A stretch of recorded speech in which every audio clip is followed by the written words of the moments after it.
Good day to all of us. I am August Ivan Litanwa, and I will be delivering a speech regarding our modern heroes in this time of pandemic. I hope that you will enjoy, listen, as well as learn from this one. In these present times, we are all being challenged because of COVID-19 pandemic. Our health is at risk as we are still on the process of beating the unseen enemy. Enemy that cannot be beaten by soldiers or policemen, enemy that cannot be manipulated by the government itself, and an enemy that has the potential to eradicate humanity in this world. As we have watched in the movies, enemies can only be fought by heroes. This could be applied in the reality, specifically now that we are in a global health crisis. I am pertaining to those heroes who work in hospitals, making our healthcare system beneficial to all of us. These are the healthcare workers.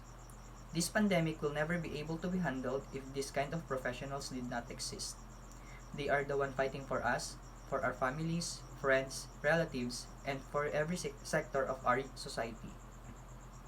They deserve to be loved and appreciated because as I have said, they are heroes, modern heroes.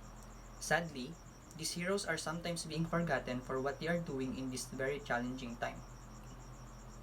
As a Bachelor in Medical Laboratory Science student, I have a very huge amount of respect to our healthcare workers.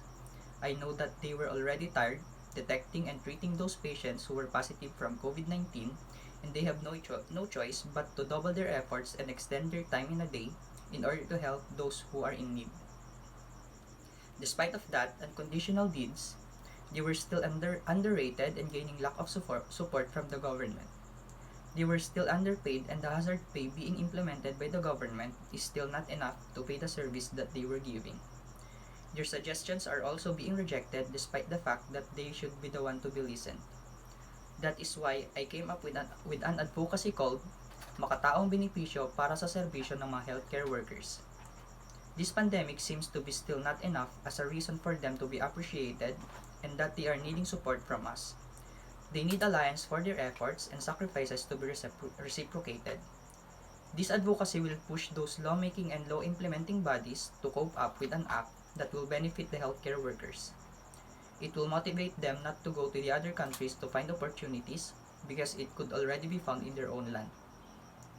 With this, they will no longer sacrifice themselves giving service to the other people, instead of serving their country and also while missing their own families.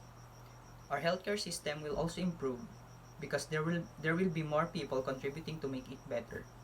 For me, we should always consider the importance of our healthcare workers because they are not only contributing in making our healthcare system works better, but their duties also have an overall impact in our society, and that without them, it could be dangerous to all of us.